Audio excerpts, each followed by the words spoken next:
22 अप्रैल 2025 जम्मू कश्मीर के अनंतनाग जिले में पहलगाम की खूबसूरत बेसरन घाटी उस दिन खून से लाल हो गई जब आतंकियों ने 26 निर्दोष पर्यटकों की निर्मम हत्या कर दी। इसी हमले में कानपुर के शुभम द्विवेदी उन 26 लोगों में से एक थे जिनके परिवार का सुख चैन आतंकियों की गोलियों ने छलनी कर दिया। देश भर में इस घटना के बाद गुस्सा और गम का माहौल था। हर धर्म और जाति से परे लोगों ने एकजुट होकर सरकार से आतंकियों के खिलाफ सख्त कार्रवाई की मांग की। सड़कों पर प्रदर्शन हुए, मोमबत्तियां जली और हर आंख में बदले की आग थी। 29 जुलाई 2025 को पहलगाम हमले के तीनों आतंकी सुलेमान उर्फ फैजल जट, अफगान और जिब्रान ऑपरेशन महादेव में मारे गए।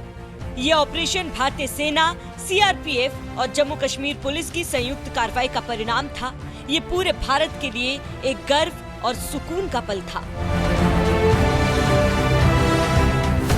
इस खबर के सामने आते ही शुभम द्विवेदी की पत्नी ऐशान्या द्विवेदी ने उस दर्द को शब्दों में बयां किया जो हर पीड़ित परिवार ने महसूस किया।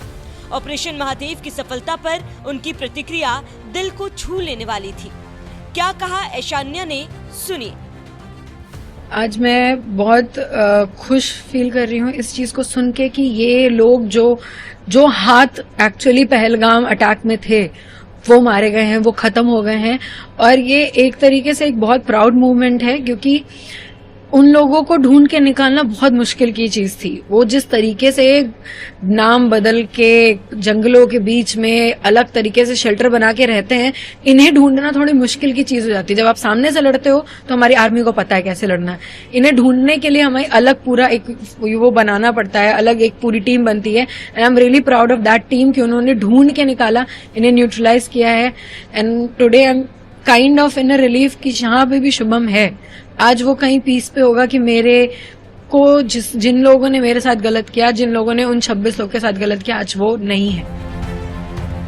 ऐशान्या की ये बातें न सिर्फ उनके निजी दर्द को दर्शाती है बल्कि उन तमाम परिवारों की भावनाओं को भी सामने लाती है जिन्होंने इस हमले में अपने प्रियजनों को खोया। वहीं आज वो क्षण सबके जहन में बस गया जब लोकसभा में केंद्रीय गृह मंत्री अमित शाह ने गर्व के साथ घोषणा की कि पहलगाम हमले में तीनों आतंकियों को ढेर कर दिया गया। ये ऑपरेशन भारतीय सेना, सीआरपीएफ और जम्मू कश्मीर पुलिस की संयुक्त कार्रवाई का परिणाम था।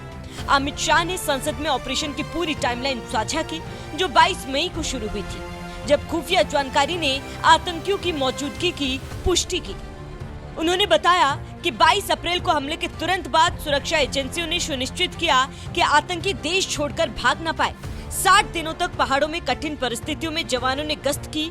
सेंसर और खुफिया जानकारी के आधार पर आतंकियों को घेरा गया और 28 जुलाई को ऑपरेशन महादेव में तीनों आतंकियों को ढेर कर दिया गया। शाह ने कहा, ये 140 करोड़ भारतीयों के लिए गर्व का क्षण है। हमारी सेना, सीआरपीएफ और जम्मू कश्मीर पुलिस ने मिलकर आतंक का खात्मा किया।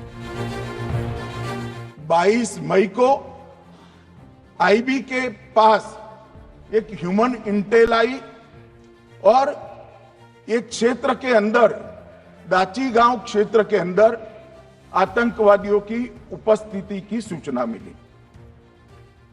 आईबी और सेना द्वारा दाची गांव क्षेत्र में अल्ट्रा सिग्नल कैप्चर करने के लिए जो हमारी एजेंसियों ने बनाए हैं, इसके द्वारा इस सूचना को पुख्ता करने के लिए मई जुलाई तक लगातार प्रयास किए गए।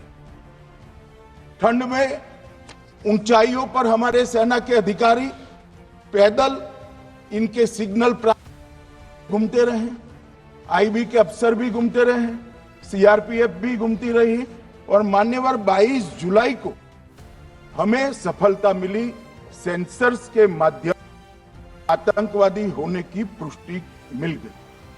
तब 4 पैरा जो हमारी सेना का एक हिस्सा है, उसकी नेतृत्व में 4 पैरा के जवान, सीआरपीएफ के जवान और जम्मू कश्मीर पुलिस के जवान मान्यवर एक साथ ये आतंकवादियों को घेरने का काम किया।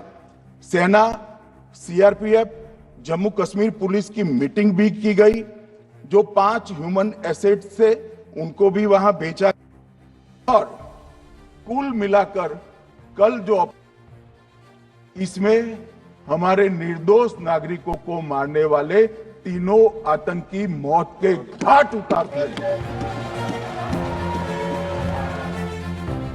ऑपरेशन महादेव और ऑपरेशन सिंदूर पर लोकसभा में चर्चा के दौरान विपक्ष ने कई सवाल उठाए। कांग्रेस सांसद प्रियंका गांधी वाड्रा ने सरकार पर सुरक्षा में लापरवाही का आरोप लगाया। समाजवादी पार्टी के सांसद अखिलेश यादव ने शाह के भाषण के दौरान टोका टाकी की, सवाल किए कि ये इसी दिन क्यों हुआ जब चर्चा होनी थी। आज महादेव ऑपरेशन पे मैं धन्यवाद क्यों नहीं दे रहा हूं? अध्यक्ष महोदय, जिस समय समर्थन की बात आई, पूरे देश के जितने भी राजनीतिक दल हैं वो आपके साथ थे। आखिरकार इनकाउंटर कल ही क्यों हुआ?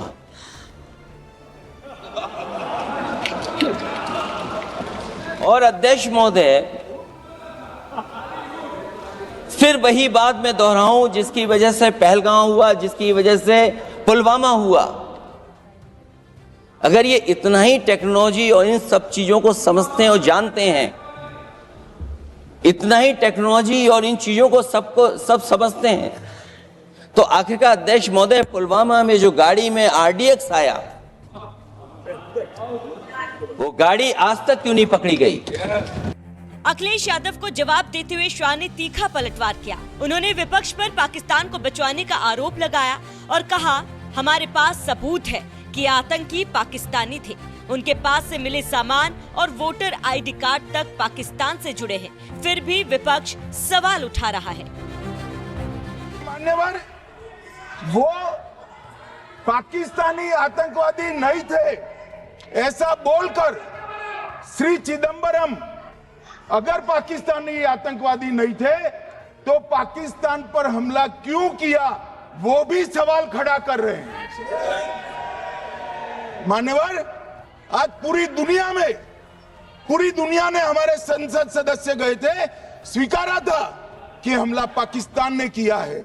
और इस देश का गृह मंत्री जो कांग्रेस पार्टी से आता है, वो कहता है कि क्या सबूत है।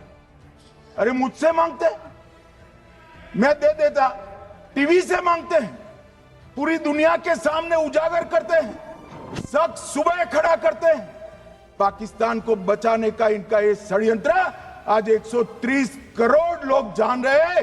बच नहीं पाओगे आप लोग, बच नहीं पाओगे। इस दौरान संसद में कई बार हंगामा हुआ। विपक्ष ने 10 बार से ज्यादा नारेबाजी की, लेकिन शाह ने दृढ़ता से अपनी बात रखी। उन्होंने कहा, ऑपरेशन सिंदूर ने आतंकियों के आकाओं को मिट्टी में मिलाया और ऑपरेशन महादेव ने हमलावरों को उनके अंजाम तक पहुंचाया। आज मैं सदन को बताते हुए बहुत खुश हूं। मोदी जी ने ऑपरेशन सिंदूर कर आतंकवादियों को जिन्होंने आतंकवादियों को भेजा था, उनके आकाओं जमीन में मिलाने का काम किया था। सेना और CRPF ने वो आतंकवादियों को भी समाप्त कर दिया। शाह ने संसद को बताया कि आतंकियों की पहचान कई स्तरों पर पुष्टि की गई। चंडीगढ़ की फॉरेंसिक साइंस लैब की रिपोर्ट ने पुष्टि की कि हमले में इस्तेमाल हुई गोलियां और आतंकियों की राइफल एक थी। 29 जुलाई की सुबह 4:46 पर वैज्ञानिकों ने अंतिम पुष्टि की। इसके अलावा आतंकियों को शरण देने वाले 2 स्थानीय लोगों परवेज अहमद जोधर और बशीर अहमद को NIA ने गिरफ्तार किया, जिन्होंने आतंकियों की पहचान की। जो आतंकी घटना स्थान से कारतूस मिले थे, वो कारतूस का FSL रिपोर्ट पहले से करा कर रखा था और चंडीगढ़ सेंट्रल FSL के अंदर एक रिपोर्ट के आधार पर उनका रिपोर्ट तैयार था। आतंकवादी मारे गए। इनकी 3 राइफलें पकड़ी गई। एक M9 अमेरिकन राइफल थी और 2 AK-47 राइफल थी। जो कारतूस मिले थे वो भी M9 और AK-47 के भी थे, मगर हमने इससे भी संतोष नहीं माना।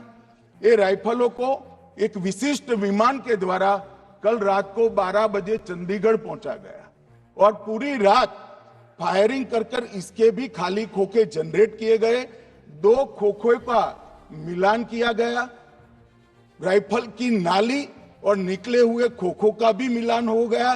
तब ये तय हो गया कि इन्हीं 3 राइफलों से हमारे निर्दोष नागरिक।